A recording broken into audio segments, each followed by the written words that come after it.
மேலறை தியானம் டிசம்பர் மாதம் 23ஆம் தேதி 2025ஆம் ஆண்டு.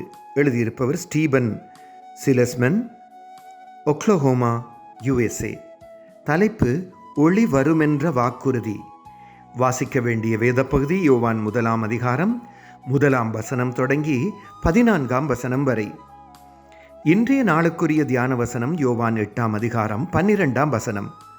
இயேசு ஜனங்களை நோக்கி, நான் உலகத்திற்கு ஒளியாயிருக்கிறேன். என்னை பின்பற்றுகிறவன் இருளிலே நடவாமல் ஜீவ ஒளியை அடைந்திருப்பான் என்றார்.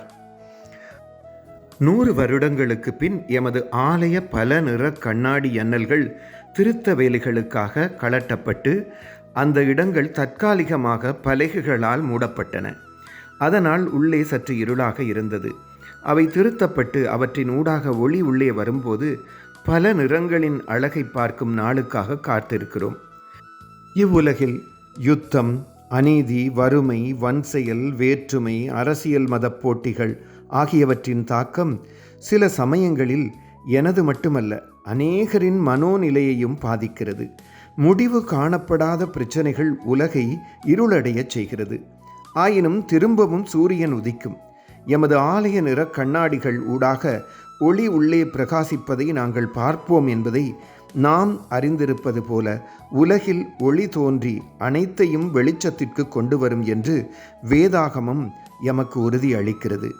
இப்பொழுது கண்ணாடியிலே நிழலாட்டமாய் பார்க்கிறோம், அப்பொழுது முகமுகமாய் பார்ப்போம் என்று பவுலடிகள் 1 கொரிந்தியர் 13ஆம் அதிகாரம் 12ஆம் வசனத்தில் எழுதியிருக்கிறார்.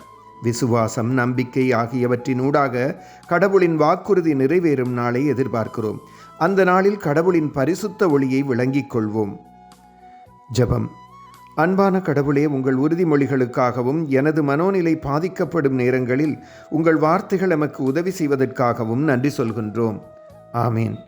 இன்றைய நாளுக்குரிய சிந்தனை. உலகம் இருளாக தோன்றும் போது உலகின் ஒளியாகிய கிறிஸ்துவை நோக்கி பார்ப்பேன். கர்த்தருடைய அன்பும் இரக்கமும் பிரசன்னமும் இந்த நாளில் உங்கள் அனைவரோடும் கூட இருப்பதாக.